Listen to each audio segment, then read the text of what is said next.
Last part में हमने देखा था कि हाई स्कूल स्टूडेंट्स एक फैंटेसी वर्ल्ड फैंटेसिया में टेलीपोर्ट हो चुके थे। गॉडेस उन्हें इस वर्ल्ड को डीमन लॉर्ड के कहर से आजाद कराने को कहती है, पर हमारा हीरो कैंग घर वापस जाना चाहता है। गॉडेस उसे अनवर्दी बताकर कर्ज करती है, जिसकी वजह से उसे कई मुश्किलों का सामना करना पड़ा। एक दूसरे गॉड से उसे ब्लेसिंग मिली, जिससे वो धीरे धीरे पावरफुल बनने लगता है, पर उसकी मुश्किलें खत्म होने का नाम नहीं ले रही थी। अब आगे हम एक एल्फ को देखते हैं जिसका ट्रीटमेंट चल रहा है। इस एल्फ का नाम एस्प्रेसो है, जो कि एल्फ प्रिंसेस की मेड है। एस्प्रेसो को भी कैंग ने चीफ क्रिम्सन के प्रेजेंस से आजाद किया था, पर उसे ह्यूमंस पर बिल्कुल भी भरोसा नहीं है। तभी उसकी फ्रेंड उसे इन्फॉर्म करती है कि एल्फ मर्सिनरीज कैंग को पकड़ नहीं पाए और वो भाग निकला। यह सुनकर एस्प्रेसो बहुत नाराज होती है, क्योंकि कैंग के पास एल्फ प्रिंसेस का डैगर है, जिसकी वजह से वो उसे एल्फ्स के लिए खतरा मानती है। एस्प्रेसो कैंग के लिए अनाप शनाप बक रही थी कि तभी ब्लू हेयर्ड एल्फ वहाँ आ जाती है, जो कैंग के लिए अपशब्द सुनकर काफी गुस्सा हो जाती है। ये एल्फ काउंसिल वुमेन सेलेबस है, जिसे कैंग ने रेस्क्यू किया था। सेलेबस एक रॉयल एल्फ है जिसके पास इनफाइनाइट लाइफ का वरदान है। उसकी इनफाइनाइट लाइफ की वजह से ही उसे क्रिम्सन ने बहुत लंबे समय तक बंदी बना रखा था। वो कैंग की शुक्रगुजार है और इसीलिए उसकी तलाश में निकल जाती है। ये सारे इवेंट्स कैंग का गॉड छुप कर देख रहा था। आगे हम देखते हैं कि हीरोज प्रिंस एल्सस के साथ ब्रेकफास्ट कर रहे हैं। एल्सस नाइट्स के कमांडर से एक प्रैक्टिस फाइट करना चाहता है, ताकि वो स्टूडेंट्स को स्वॉर्डमैनशिप की बारीकियां समझा सके। फाइट स्टार्ट होती है और कमांडर एल्सस को बड़ी आसानी से हरा देता है। एल्सस उसके स्किल्स की तारीफ कर उससे एक और फाइट करना चाहता है, पर ट्विस्ट ये है कि इस बार फाइट में मैजिक भी यूज होगा।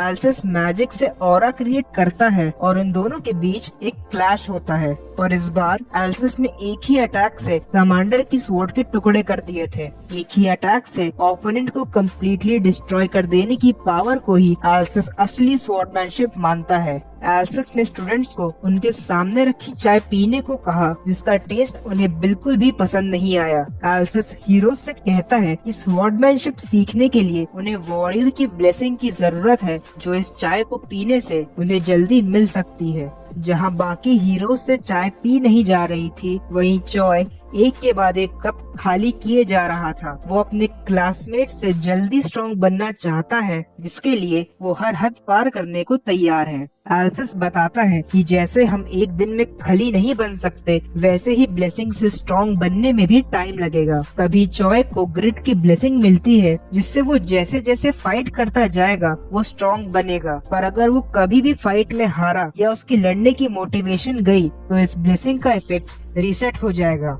आगे हम कैंग को देखते हैं, जो एक पेड़ पर बैठा है और लेवल अप करने के तरीके सोच रहा है। तभी कुछ नल्स उसे देख लेते हैं। अच्छा मौका देख कैंग भी उनसे फाइट करने चला जाता है, पर उसके लिए उन्हें मारना अब कोई बड़ी बात नहीं थी। उसे लगा कि शायद उसका लेवल इंक्रीज हो चुका है, पर स्टेटस विंडो अभी भी सेम थी। एक स्टैट डिविडेंड इंक्रीज हुआ था और गॉड से पूछने पर उसे पता चला कि डिविडेंड ज्यादा होना ही उसके लिए बेहतर है। कैंग ने एक नल को जिंदा छोड़ दिया था और इसका रीजन जानकर तुम हैरान रह जाओगे। कैंग उस नल से वो स्पेशल टेक्निक सीखना चाहता है जो केवल नल से यूज कर सकते थे। उसका लेवल इंक्रीज नहीं हो रहा है, जिसकी वजह से गॉडेस से रिवेंज लेना इम्पॉसिबल है, तो वो इस टेक्निक को सीख पावरफुल बनना चाहता है। अच्छा, अगर तुम्हें ये समझ नहीं आ रहा है कि कैंग नल से कम्युनिकेट कैसे करता है, तो ये उसके कर्ज की वजह से है, जिससे वो अपने एनिमीज की लैंग्वेज को समझ सकता है, पर फ्रेंडली लोगों से बात कर पाना उसके लिए नामुमकिन है।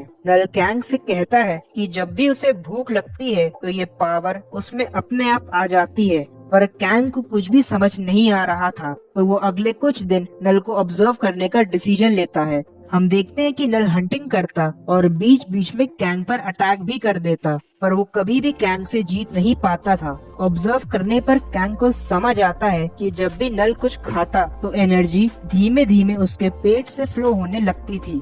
इस एनर्जी से ही नल स्ट्रॉन्ग बनता है और अपनी भूख मिटाने के लिए और हंटिंग कर पाता है। नल कैंग पर दोबारा अटैक करता है, पर अब तक कैंग नल की टेक्निक को समझ चुका था। वो भी इस टेक्निक की पावर को यूज कर नल से फाइट करता है और एक ही अटैक से उसके टुकड़े कर देता है। कैंग फाइनली नल की टेक्निक को मास्टर कर चुका था। उसे समझ आ गया था कि इंटेंस इमोशन से ही वो इस टेक्निक को यूज कर सकता है, और खास बात ये है कि इस टेक्निक को उसके सिवा और कोई भी ह्यूमन यूज नहीं कर सकता है। ह्यूमंस इस टेक्निक को यूज करते ही मर जाएंगे क्योंकि उनकी लाइफ फोर्स खत्म हो जाएगी, पर क्योंकि कैंग के पास आउटसाइडर की ब्लेसिंग है तो उसका स्टेटस बार बार रिसेट हो जाता है। इसी वजह से उसकी लाइफ फोर्स कभी खत्म नहीं होगी और वो जब चाहेगा तब इस टेक्निक को यूज कर सकेगा। कैंग अपनी नई पावर से नल्स पर हमला बोल देता है और उसी विलेज पहुंच जाता है जहां से उसे भगाया गया था। वो उन लोगों को भी अपनी पावर का स्वाद चखाना चाहता था और एक एक कर गार्ड्स को निपटाना शुरू कर देता है। उसके लिए नल्स और ह्यूमंस के मर्डर में अब कोई भी अंतर नहीं था। एक अजीब बात ये थी कि इस विलेज में अब तक उसे एक भी एल्फ नहीं दिखा था। तभी हम देखते हैं कि कुछ लोगों को बंदी बनाकर ले जाया जा रहा है। हमें पता चलता है कि ये बंदी असल में एल्फ्स हैं, जिन्हें क्रिम्सन के बेसमेंट में वापस लाया गया है। उन एल्फ्स के सामने कुछ मर्सनरी हैं जो क्रिम्सन के फ्रेंड्स हैं। वो क्रिम्सन की डेथ का रिवेंज लेना चाहते थे और इसीलिए एक एक कर उन एल्फ्स को मारना शुरू कर देते हैं। इन एल्फ्स में प्रिंसेस की मेड भी है जो मारी जाती है। सारे एल्फ्स को मार दिया गया था और बस एक ही एल्फ बची थी, रॉयल एल्फ सेलेबस।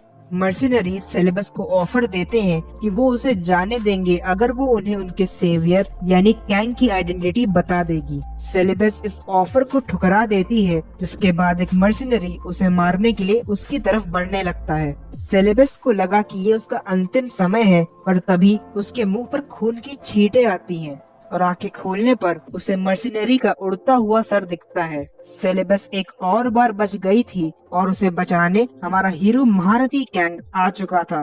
कैंग एक एक कर ग्रुप के सभी मेंबर्स को मारने लगता है। वो उनकी लैंग्वेज तो समझ नहीं पा रहा था और उनके हाव भाव से ये जान गया था कि वो लोग उससे अपनी जिंदगी की भीख मांग रहे हैं। ग्रुप लीडर भी चुपचाप भागने की कोशिश करती है पर कैंग उसे भी बेरहमी से मार देता है। कैंग सेलेबस की लैंग्वेज समझ नहीं पा रहा था तो वो उसे अपनी स्टेटस विंडो दिखाती है, जिसे देख कैंग शॉक्ड हो जाता है। सेलेबस एक हाई रैंकिंग एल्फ है जिसके पास 3 ब्लेसिंग्स हैं, जिनमें से एक ब्लेसिंग टेमर की है, जिससे वो एनिमल्स और बीस्ट को कंट्रोल कर सकती थी। सेलेबस उससे अपना नाम बताने की कोशिश करती है जो वो समझ जाता है। कैंग सबको मारने का मन बनाकर आया था, पर उसे सेलेबस की सिचुएशन अपनी प्रीवियस सिचुएशन जैसी लगी तो वो उसे फ्री कर देता है।